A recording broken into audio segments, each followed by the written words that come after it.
Hi everyone, Canstal heat trace team again. Today we're at the most beautiful place, I'd say, on earth.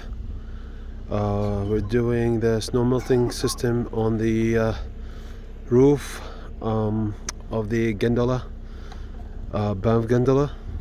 They've been having some issues, ice buildup by the main entry to the building.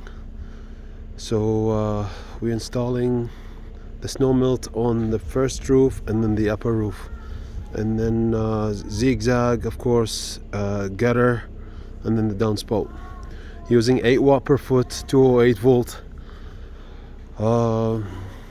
We basically doubling up on the eaves trough and the downspout just to increase the heat in there and making sure the flow continues when the ice melts. Beautiful place, Alberta, Canada.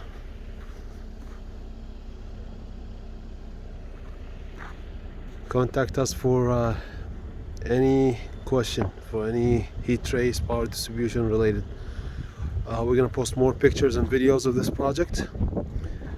It's a cool place, and we're gonna be here for a couple days, making sure the system up and running before spring. We want to make sure no icicles build up here for our client. Stay in touch.